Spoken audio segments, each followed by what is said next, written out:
guys for being here. I feel like we know each other, so this is all within the family here.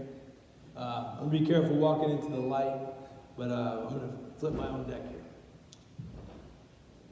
So when I come to these events, I always try to take something home with me. I always try to say, what can I learn and what can I apply? And that's the tactical nature of what we do here. So I'm going to work with you guys to give you some tools that you can take back with you and put into practice the minute you get back. You can even try it at home. It might work. So some of the things we teach at Tech Ops are confidence, positive mental attitude, and teamwork. Now those three things are very important in everything we do, every day. So the first tool I'm going to give you is a power pose. It's about confidence. So when you walk into a room, you need everyone to know that you're in control and that if the situation gets ugly, you're going to handle it. So the first thing we do, if you guys work with me, we'll make this interactive, we'll make it fun, is a little bit about confidence. So let's sit up in our chairs. Let's get our chest out. Let's roll our shoulders back. Get your little chin in there. Get your little chin in there. All right? You look confident already. All right, all right. So now, positive mental attitude. When we get stressed, we forget to breathe. Our breathing gets shallow. And that's a cycle that feeds on itself. So I'm going to give you a little breathing technique that you can do when you feel stressed. So we're going to breathe in for 4. We're going to hold for 7, as long as you can if you're a smoker. We're going to breathe out for 8. So let's do it together. Ready? In. Hold. Out. You guys look more relaxed already. I like it. I like it. All right. And the last thing is teamwork. Now, that's one thing you learn in the Marine Corps is how to work together. And you do it by drilling, by discipline, by practice, by doing it every day. We're going to have to learn it real quick. We're going to become a unit. We're going to become a team in about 15 seconds. I'm going to show you how. The trick in the Marine Corps is that there's always a preparatory command. Before you execute, you prepare. And you're always given good instruction. So I'm going to do it first, and then you're going to follow. I'm going to do it first, and you're going to follow. All right? So you're about the size of a big squad. I'm going to call you a squad. And say, squad, ready? And don't do it now. You're going to put your little hands up. And I'm going to say, clap. It's going to be your command. It's going to look like this. I'll do it first, and then you will follow. Squad, ready? Clap. Ready? Clap. Ready? Clap. Now you weren't supposed to do it yet, but I'm glad you did it. I can see all of you were ready for it. So now it's your turn. All right? Squad, ready? Clap. Oh, that was off. Listen now. Listen to my cadence. Squad, ready? Clap. Ready? Clap. Ready? Clap. All right, that's motivating right there. So now you heard it. You became a unit. You did things in unison, even though some of you were just off in the rhythm a bit. But I gave you enough instruction. I gave you the right cadence. I gave you the right preparatory command to act as a unit. And that's what you need in life. You need to get ready and work as a unit, because that is what will get you through the tough times. So now we're going to talk about people. And that's the one thing we all have in common. As complex as some of the things you guys do, it's all about people. And it's the most variable piece of what you do. So we're going to talk about our operation. We'll talk about safety. That's one thing we hang our hat on. That's our pillar. We'll talk about MROH, the group that sits over us. And we'll talk about our success story. And I like to brag on my people. So the first thing, like I said, our industry is built on people. We at Tech Ops Mexico have about 2,000 employees, and we're fortunate enough that about 20% of those are female.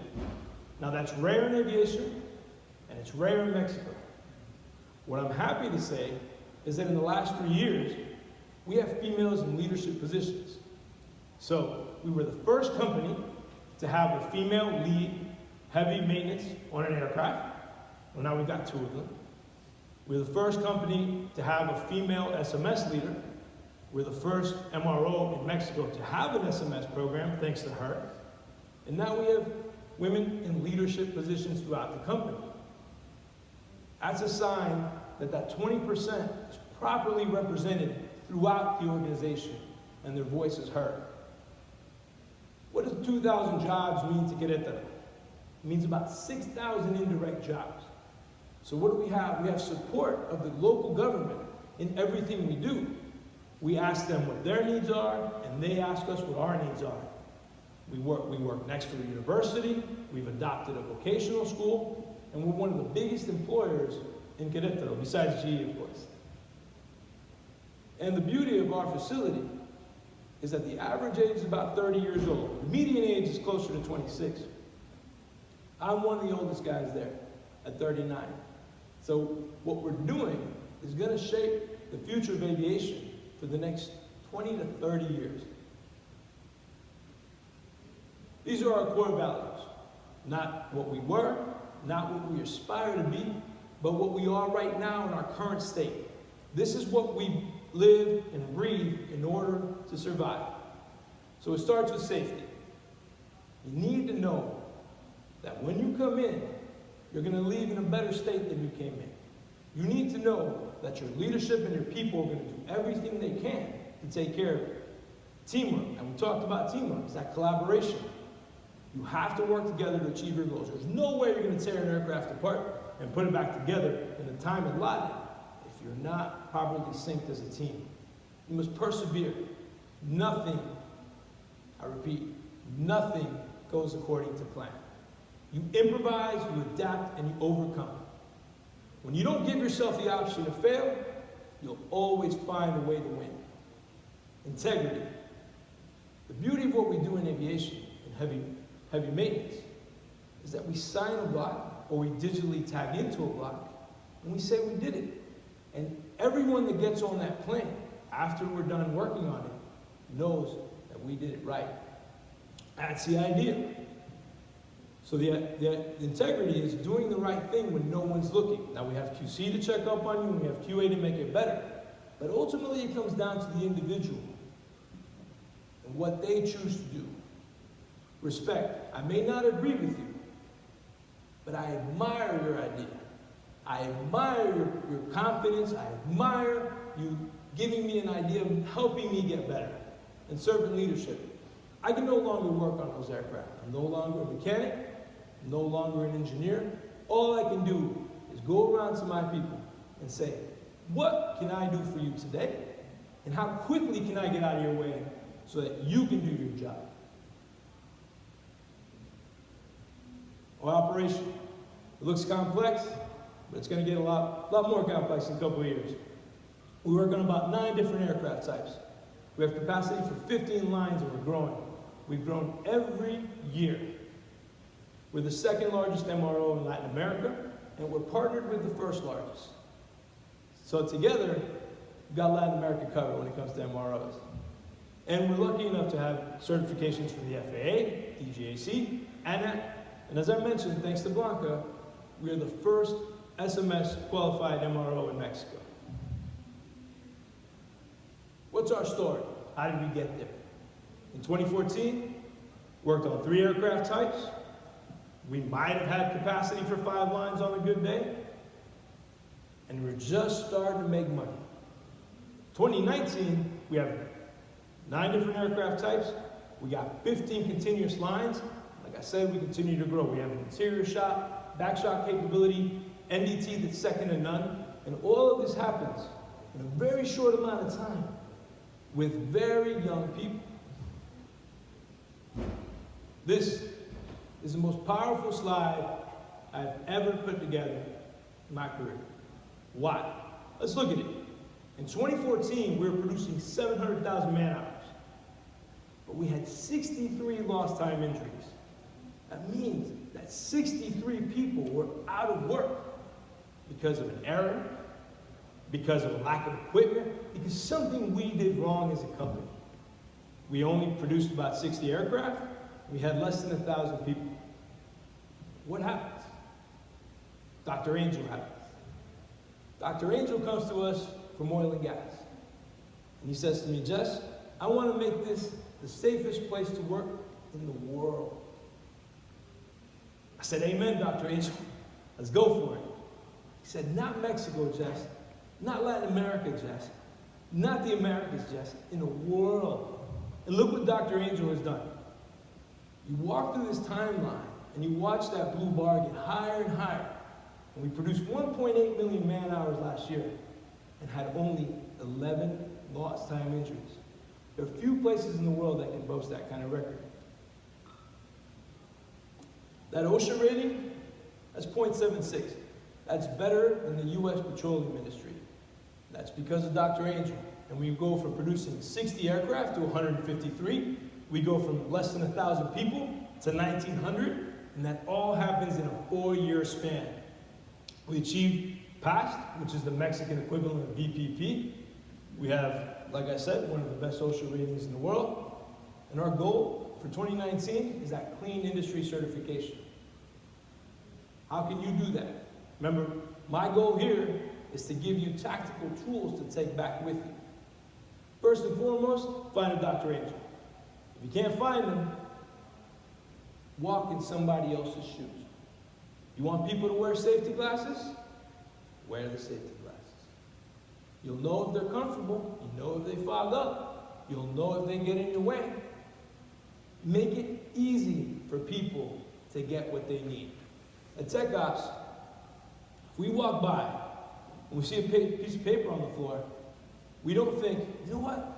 That's a very undisciplined person. That's a person who just tosses things around. You know what we say? There are not enough garbage cans in this facility. Get you some more cans. Don't blame the person. Look at yourself first. And that's the kind of attitude that Dr. Angel has about everything he does. I like to tell a story about Dr. Angel. We wanted safety glasses, and everybody's wearing safety glasses. Now, you only have to wear them when you cross the line into the work area. That's all you got to do. But everybody keeps them on their head. So Dr. Angel and I walk into the bathroom, we're getting ready, everybody, glasses on their faces. I said, gentlemen, you're okay in here, you're safe. But that's the thing. He's specific, methodical, consistent. That's what discipline takes. Excellence is not about a single act. Excellence is a habit. We are what we consistently think. We are what we consistently say. We are what we consistently do. Therefore, excellence is in every action you take. And that discipline, that daily grind, is the only way that you get those results. We like to brag on safety because we got to figure it out. Quality. Thank you, man. That's our next challenge. When we started in 2014, we couldn't get an airplane out on time to save our lives. We focused on that. That was the fire. We started getting airplanes out. We started making money. Started buying better equipment. Started paying for more training. Well, guess what? In the life cycle of a company, quality is a very sophisticated company. And that's where we're headed. We started doing risk analysis. We started thinking ahead of the problem, saying, what is going to happen if we do this? We started going into how do people communicate? If you want people to give you good SMS information, or you want people to give you feedback on your floor, make it easy. Don't make them go to SharePoint and fill out a form with 18 fields that may or may not get read. We set up a WhatsApp. Now, when there's a problem, they take a picture, they give the location. If they're good, they'll give you a possible solution. And now we log that. Somebody at SMS takes that information, categorizes it, assigns it to the right person, and logs and follows up to make sure it gets done. And you can see in those numbers, we're getting about 118 reports a month this year. What is that doing for us? It's turning us from a safe place to work into a near-miss environment. People are getting ahead of the problem. What did we learn last year? Last year was one of the worst years in history for us. It was the hardest year we ever had. We all could have crawled under our covers and said, oh, poor me. What did we do? We started looking at what went wrong. And we saw that 45% of our escapes came with two things in common. One, people were working too hard. Their overtime was out of control. They were trying to get the airplanes out, and they were losing their ability to make good decisions. So we started a fatigue program. Now we actively monitor people's time every day. They have to go into the EHS office and get their blood pressure checked, check their cognitive decision making. When they're ready to go home, they get in a cab. We don't let them drive. If you've been to Mexico, you know how the roads are. You don't want them to drive. What else did we learn? It was the first time people had done something. So what happens when you add 500 employees in 1 year? A lot of people would do things for the first time. And if you're not giving them the correct instruction, the correct OJT, the correct supervision, you're gonna get quality escapes. And we were damaging aircraft. We knew we were. We knew in 2017. So what did we do? We said, we have this data. It's all in Excel, like Mark said. We have an Excel-run company. What do? We put together a SWAT team. We took the best analytics people from every department. HR, finance, quality, maintenance. We said, let's figure it out. This is what they came up with. He said, you guys have a team to move aircraft. That guarantees that you have wing walkers, you have the right equipment, you have people whose only job is to move the aircraft. You haven't damaged an aircraft during a movement in 2 years. Why don't you apply that same logic to the activity that most damages your aircraft, which is moving control surfaces? Sounds easy enough. But sometimes it takes a SWAT team to come up with that solution. And I'd like to announce that we were able to reduce damages 39% year over year, 2017 to 2018. Quality, as I said, is about sophistication. A great company is based on quality. We're not there yet. What we do have is continuous improvement. What I can promise you is that we get better every day. And so we take that approach to quality and we play to our strengths. And we go hit the next note. TAT. This is where we make money. It's a throughput business. If you've read the goal, the idea is increase revenue with fixed cost. As long as there's lumber, keep that saw moving. Keep planes coming through. So our job is to reduce TAT for our benefit. Well, guess what? It benefits the airline as well. You get that shell up in the air, revenue passengers in there, you're making money. The 717, there's only about 150 of them ever made. We didn't really know it. We get it. First aircraft, 100% over budget, 11 days late. Now, we turn them 18% faster than anyone who's ever done. 757. Earlier this year, late April, I shook the hand of the first 757 pilot to land in a QRO hangar. He didn't land in the hangar, he rolled it. I said, sir, thank you for bringing this to our facility. You are giving people something to eat for the next 15 years. Because the T-tails is what we did well, and they're retiring. Now we got the next steak on our plate. Well, guess what? First one was done on time, and we've managed to turn them 5% faster than anyone else in Delta's network. We did that through agile maintenance. We worked with GE, local GE, and our partners, and we took agile project management principles from software programming, and we applied them to heavy maintenance. The first people to do that. You gotta think differently, you gotta act differently to get different results. That Phoenix up there, by the way, is an Operation Phoenix. That was the name of the 757. I told you we're getting proactive. Every time we get a new project, the team gets together. It's a multidisciplinary team, and they make an operation. They name it, they get a patch, and this is the first crew that got their 757. That young man in the red, that's the line leader. That's little Diego. Little Diego's 26 years old. He turns those things out 5% faster than anyone else in the world. He came from the back shops. I saw him lead his first crew. I saw him turn his first plane. Who are we partnered with? So we're a joint venture between Delta and Aeromexico. Sometimes it's hard having two bosses. And if that wasn't hard enough, now we got four.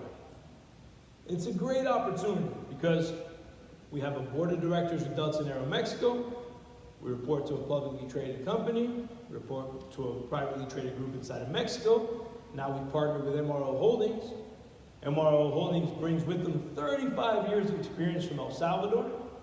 They have FlightStar in Jacksonville, and they have a solution center in El Salvador for planning, production control, and engineering.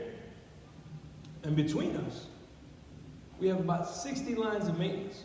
We have about 6,500 families that work with us to build this future. In the group, it's the third largest MRO in the world by capacity. And they have a very similar philosophy to us at Tech Ops. Take care of your people. Those are the ones doing the work. Get them what they need, break the glass when you need them, and get out of their way. Because we're all overhead. How do we become successful? First things first. Most of the people in our facility are under 30 years old. Most of them come to us with a high school education. So you got to finish off where their parents couldn't get them any more education. And we start with Dale Carnegie. I don't know if you're familiar with Dale Carnegie. I got turned on to it. It's what helped me transition from the Marine Corps to the civilian world. It teaches you to be human. It teaches you to put yourself in somebody else's shoes. It teaches you to be kind as I can be. And now it's a great school in Querétaro. We put our people through a 16-week leadership program. We teach them project management. We teach them proper feedback. We teach them basic math sometimes and finance skills, because that's what it takes to succeed. Our continuous improvement culture. Again, if it wasn't for GE, I wouldn't be here. Not only because of what they did when I was part of GE, but what they did for Tech Ops. They taught us Lean. They taught us Six Sigma. We got 8D from Ford. We got Theory of Constraints from the University of Tennessee. And we practice 5S whenever we can, +1. So this is how we go about it. Like I said, I cannot promise you that we will succeed every time, but I can promise you that we will do everything we can to get better every day. The recognition. When you think of the 5 dysfunctions of the team, I don't know if you guys have read that book, but it's a great book. And at the top of that pyramid, people want to be recognized for the results. They will do the job only so long if you don't recognize the hard work they put in and the effort that they're putting in every day to succeed. So you can see from 1,000 recognitions to more than 3,000 recognitions, and I'm not saying we give everybody a car, we're not Oprah, but we shake your hand, we say thank you, we put your picture up. When you come down here to the family events, I'm going to talk to you about Family Day. I think GE was there with us. Our last Family Day. We rent out an amusement park, and we bring in everybody's family. And in Mexico, everybody's got like 3 kids at least. Sometimes 5 or 6. I don't know how they do it. They're like 19 years old. Nothing but kids. But it's amazing. It's a water park. It's a theme park. Everybody's having the time of their lives. You know what we do? We put up huge banners of as many recognitions as we can. And they sit there and they tell their kids, look, that's me. And they take their picture. And something as simple as that explains to their kids why their parents aren't coming home on time, why they're working weekends, why they miss many holidays. You think an airline cares that we work on a holiday? Not even a factor, my man. That's where they make money. And you got to explain that to that family. I'll tell you a story about Mother's Day. We have 20% of our floor is female. It's a very important day in Mexico. I remember my first Mother's Day. It goes back to what we say. Excellence is a habit. Excellence is in everything you do. It was about 4 o'clock, and this young lady in HR was packing up boxes to give to the moms. I said, hey, Alejandra, see what you got there. So Alejandra's a little nervous. She knows I can be a stickler for every friggin' detail. She hands me this little makeup kit. I don't talk too much about what I do, but this, to me, it woke me up. I looked at that makeup kit. I said, oof, this is subpar. This is unsat. No. I said, Alejandra's been here 2 weeks. How do I tactfully, now for Marine, tactfully is difficult. How do I tactfully tell Alejandra that this is garbage? So I said, Alejandra, would you give this to your mom? She looked at me. Because in Mexico, it's not polite to say the truth when it's going to offend somebody. She looked at me. She kept looking at me. She'd only been there like 2 weeks, and she was like, oh, man. She finally said, no. Perfect. Don't give it to our moms. And so, at 4 o'clock in the afternoon, HR did a mad scramble. What do we get the moms? They came out with something I couldn't believe. They had a big breakfast the next day. They had mariachis. They gave every mom a flower. And then they gave them what really mattered. They said, you pick any day of the year that you want, and you stay home with your family. That's all they needed to do. But as a leader, what I want you to take back is you have to give your people guidelines. You have to let them know. I'm not always going to be there to tell you this is garbage. Let me give you some sort of guideline so that you can make your own decision and feel empowered to give somebody a day off. We don't do it for Father's Day because it'd be a lot of money. We talk about clear communication. Remember when I told you what Marines have a trick? They look locked and cocked, right? They look like they're all ready. Guess what? There's a preparatory command before they execute. That's what communication is all about. Being clear. Understanding how people want to communicate. We knew that they weren't going to register the SMS in the SharePoint, so we put it on the phone. Gave them on WhatsApp. We had to standardize the briefings because when you're working across 15 lines of maintenance and you want them to act the same way, they need to walk into every day and feel the same way, get the same instructions, receive similar feedback, and that's how you apply consistency. Remember, specific, methodical, consistent. That is the road to greatness. When we talk about line boards because we want to be a visual factory, it's a tall order because our facility is so huge. My engineers, they come up with all these great designs, and then they put it somewhere. And you walk away to the other side of the facility, and you can't see a thing. I feel bad for them, but we're going to get billboards in there pretty soon. How do you generate change? This is what we do well. In Mexico, people love change. It's the most exciting thing for them. It's been my experience, at least. I'm speaking for 3 years in Mexico. They love change. Now, you need good partnerships to make sure that change happens, and it happens well, and it endures. And if you look across the top, that's who we're partnering with as far as education. We got an AWA. We adopted a vocational school called Conalet. We're part of the Aero Cluster Board, and we're helping to change policies within the government for the benefit of not just us, but for GE and Safran and Bombardier and everybody that's down there. And UNAC is right next door. It's a university. We have a turnstile that lets people go in and out. And that's where we train our people. The second road, like I said, if it wasn't for GE, Tech Ops wouldn't be where it is. When I first got to Mexico, I wanted to teach everyone a common language. I wanted to share the kind of continuous improvement culture that I had experienced at GE. And people were charging me millions of dollars to come down there and do it. I remember, GE IQ was right down the road. So I walked over there, knocked on the door, and I said, what can I do for you in order for you to help me? And GE has about 3,000 engineers down there. They got simulators, they got virtual reality, they got everything, additive manufacturing.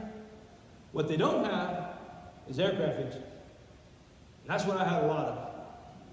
So I said, hey, I think I found a win-win. That's what Carnegie teaches you, find a win-win. I said, I'll give you an office, I'll give you access to the whole facility, whatever you need. Would you please bring some of that continuous improvement culture into our facility? And they did. And they did. And we have 85 green belts thanks to that partnership. University of Tennessee taught us theory of constraints. Like I said, it's a throughput business. And when you teach people to find the constraint, elevate the constraint, destroy the constraints, subjugate everything to the constraint, destroy the constraint, find the next constraint, now you've got a formula to get better every time that you're planning. The Tim Dorsey Group, Dale Carnegie, strategic partners. They make our people better every day. And scaling up is the concepts of Jim Collins and Good to Great. And it's how a company grows and gets past those big hurdles and those big growth pains in a consistent way. We work with Porsche, Aeromexico, Delta. We do what we can to learn from other people. I'll tell you a story about Porsche if you want to hear it. I'm not even going to ask, I'm just going to say it. We went up to Porsche. We were lucky enough because they had a partnership with Delta. We went to Stuttgart, and everybody thought it was a boondoggle. You're just going to Europe. I said, maybe. But we all went out there. We took our top leaders. If you go to our interior shop, which we started in the last 2 years, and it produced $12 million of revenue last year, it looks like a Porsche shop. Some of the things we did, and you can take back with you right now, the Porsche consulting team kept telling us, one of our leaders came in and they cut all the racks down to 3.5 feet. I said, that's great, because I'm only 5'8", and I can't see over most racks. I said, that's a good idea. And I walked their shops, and every cell had a whiteboard, and they all had ideas on how to get better. I said, I like that. And every work cell had a plan. I said, isn't that nice? You got a plan. You got something to take care of. You got something green to look at. It's not gray. It's not all gray. I said, these are easy. I can do these.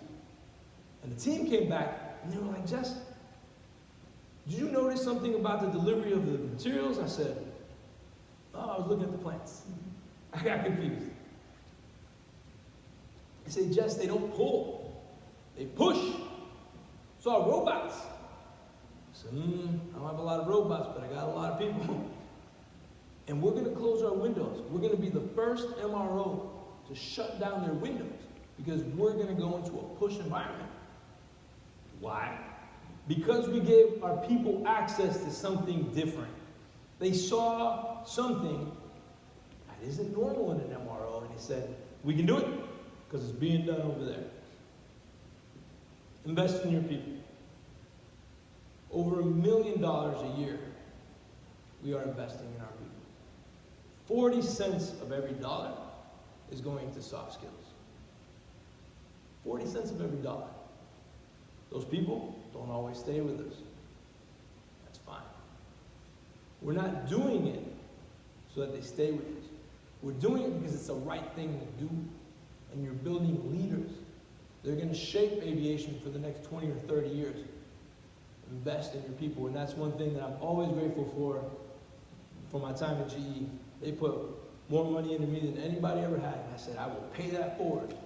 Everywhere I go from now on, that I have access to money, it's going right in my people. And you can see the amount of hours of training. Put a lot of training in. I don't know how we get any work done with 200,000 hours of training, but we put a lot of training. And the people are happy. People are growing. It's making a difference. So these are trying to give you some tactical notes as leaders of what's worked for us and what I'm grateful for. Personal branding. So here's a Marine Corps best practice. You want to have healthy competition inside a facility. You want every line to compete against each other, to be better. We were going to roll these to all the lines, and then all the back shops said, wait. What about us? I want an animal too. And this is what's going on. Everyone owns it. You got everybody from the paint shop to the IT octopuses. Everybody says, this is my team. People are putting stickers on their cars. People are making coffee mugs with octopuses on them. It's crazy. There's like a black market inside the facility to collect all the patches. But it's fun. You gotta have fun.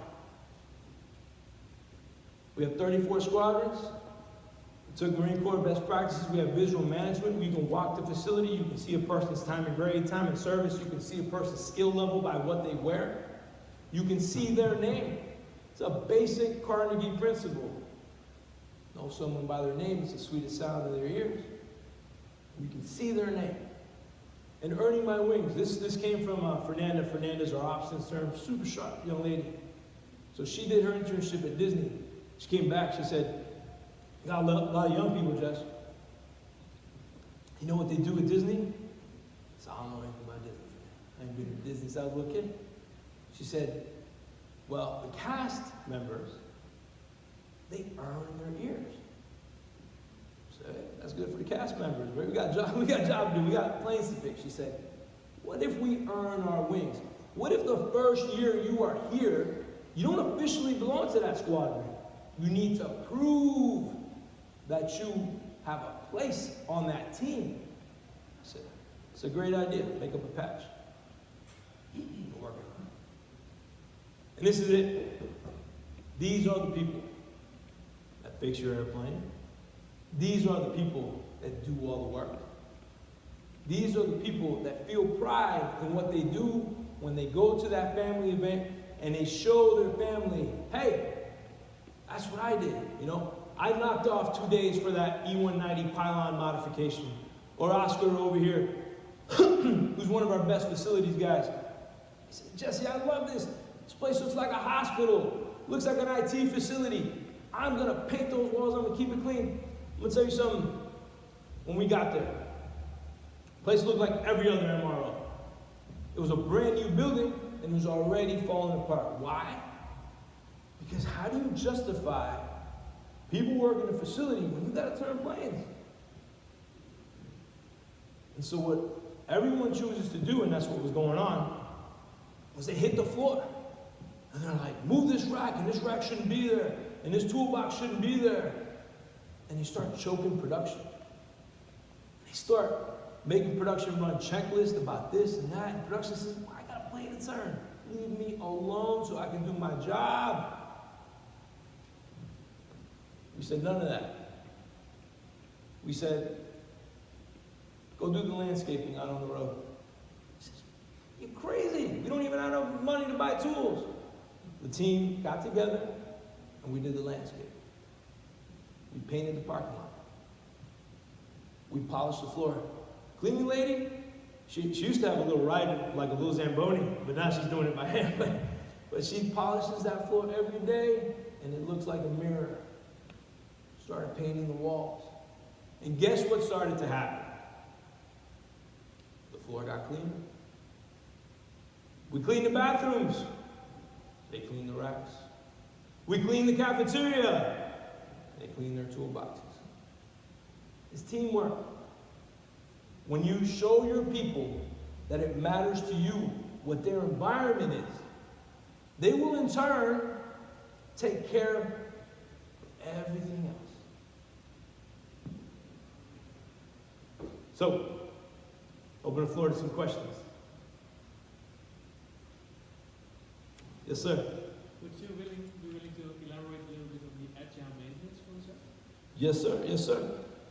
And thanks for your presentation. Oh, no problem. My pleasure. So his question was he wanted to hear a little bit more about agile maintenance. So software programming principles applied to heavy maintenance. It's really simple. A good supervisor knows the tasks you're going to get. They give you one task, no more than you can handle, and they follow up. That's frontline leadership 101. You don't always get that when you grow as fast as we do.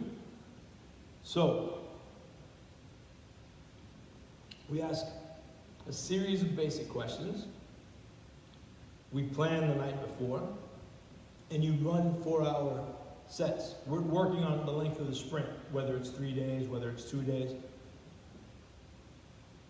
So you roll out the task, everybody gets one task. Everybody knows what material, what tool, what GSC is associated with that task. You start recording that data. And you hand those tasks every 4 hours. So you come in and work in the morning, everybody gets your task, you get together, you decide, you roll out. Right before lunch, you come back together. You say, did you finish your task? Yes or no? If not, why not? You go down the road, you go down the team. The team all gives feedback. They say, no, I couldn't do it because I didn't have the tool. I couldn't do it because I didn't have the right part. You get that feedback, you put it on the board.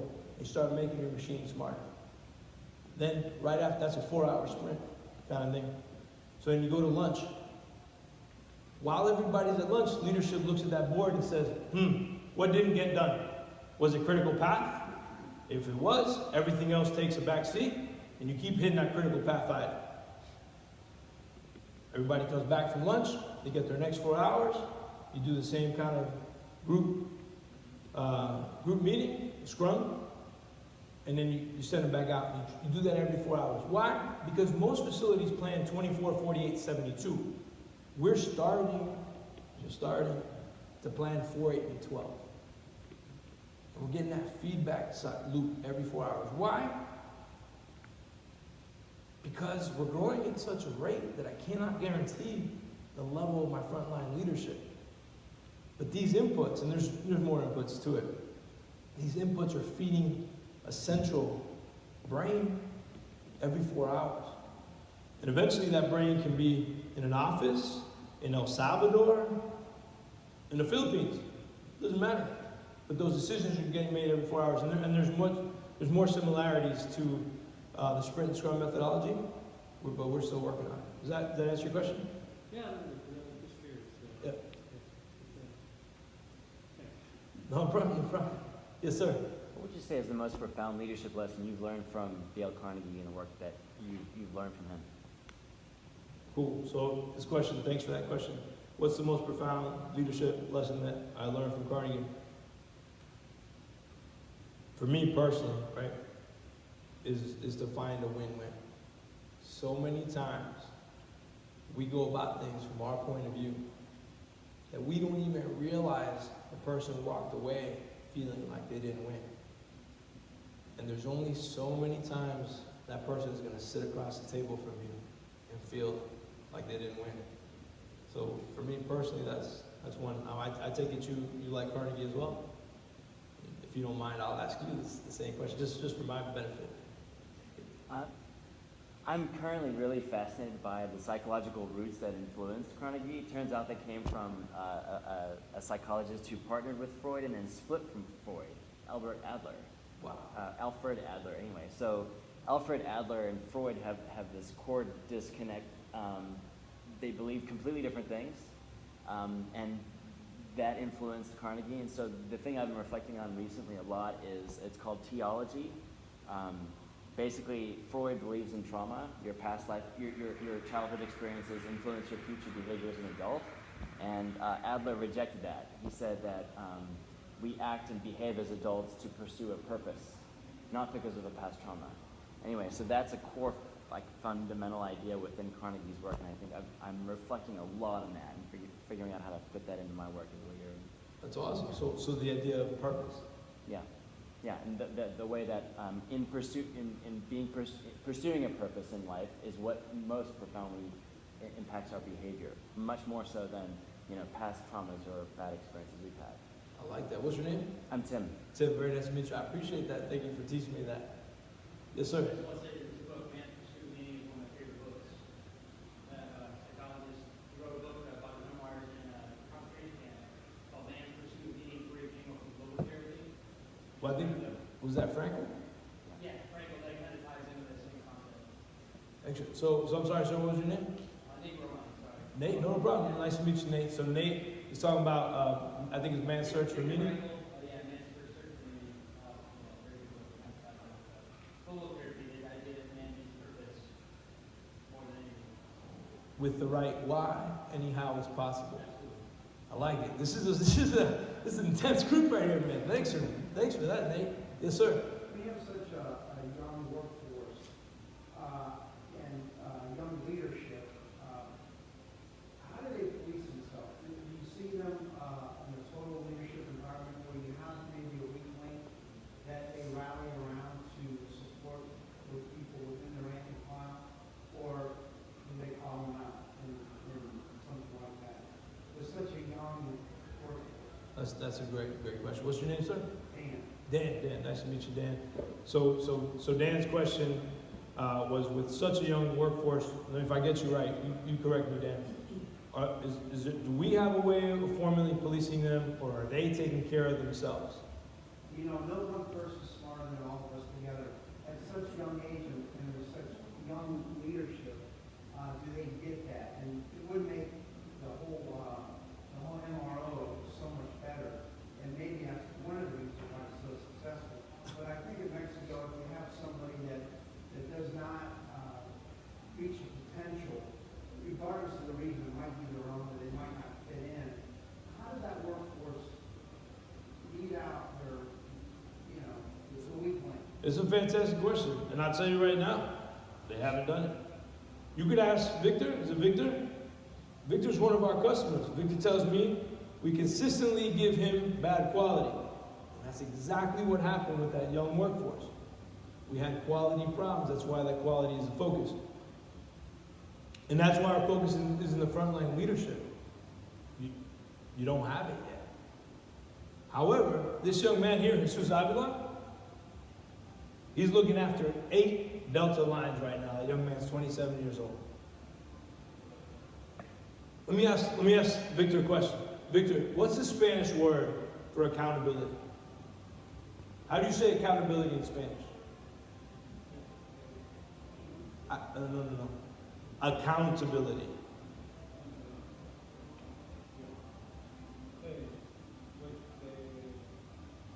It's a trick question. There's no word for it. There's no word for accountability in Spanish. How do you teach that? Painfully. There's no word. Painfully. Let go. You're probably running into it right now. Feedback. That's all we can do. Trust in our leaders. Train them. Give them all the time you have to give. And just make good frontline leaders. I'll tell you one thing, Dan, what I was blown away by. I'm a U.S. Marine. It only gets me so far in Mexico. Because culturally we're different people, Victor and I. However, the head of HR is also a U.S. Marine. And he also gets only so far, but he's Mexican. And what he did was he brought in the Mexican Marines. Now, U.S. Marines are short and stocky. That's a given. I'm a little stockier than I used to be, but these Mexican Marines are, how tall, Victor? Very tall, right? Massive. They can't get in under a certain height. And watching those Mexican Marines interact with those frontline leaders, that's how we're going to teach accountability. It's going to take a little while. I don't know if that answers your question. Like, we have Herbies, and if you've read the goal, you have Herbies, you're slow, it's the weakest link, your slowest guy. We try not to kick them, right, to get moving faster. But it's one of our biggest opportunities is that frontline leader. And in the U.S., people have accountability. It defines people here. It defines who you are, to be accountable for something. In Mexico, it's a new concept. And we're working on it. What I say, when you cross that threshold, you're no longer in Mexico. You're also not in the United States. You are bringing tech ops. And we have our own value system. And we will hold you to that. We have a zero tolerance policy for integrity violations. Zero tolerance. Little by little, in a very friendly way, we're holding people accountable. I don't know if that answers your question. Pretty good, thank you. All right. Yes, ma'am. What would you say that's your biggest challenge for the MRO? It's a great question. Eminent? Yeah. So Eminent asked, what do I personally think is my biggest challenge in 2019? I'll tell you right here.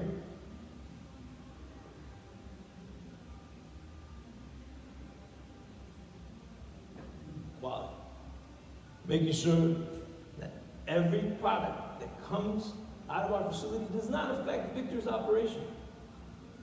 Because to Dan's point, that frontline leader isn't holding people accountable for the work they do, and QC only has so many eyes to check every nut and bolt.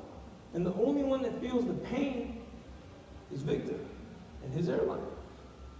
That's our biggest challenge in 2019. And Kevin Carroll was around here somewhere, and he's also feeling the pain of our quality escape. Sorry, Kevin. He left, he didn't even want to hear it.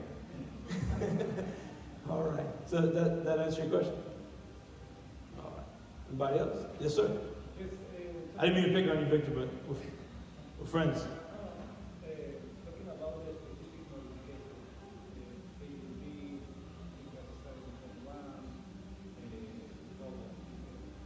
Do you have a specific team who is working on the That's a very good question. So it's a very technical question, but a very good question. So Victor asked for modifications, which is kind of a job inside a job. Because we'll tear the aircraft apart, we'll put it back together, but we do certain mods. Do we have a specific team to perform the task? The short answer is yes. The long answer is depends how many active planes we got. Because we have one mod team. And when you come to our facility, which I invite you to do, I really want you to be there. I want you to give that voice of the customer right to the people. When you go inside our interior shop, turn right, and you see 4 tables in the back, that's the mod area. We have one troubleshooting team, so we can get lessons learned when we troubleshoot the aircraft, and we have one mod team to make sure that they're consistently getting better. And in my daily reports, you will see that I track the aircraft progress and I track the mod progress all by itself, because I don't want to lose money on those. Does that answer your question, Victor? All right, anybody else? All right, thank you for your time. It was a pleasure. Just quickly, thank you guys for this great presentation. Very inspiring. Just another round, please. Everyone.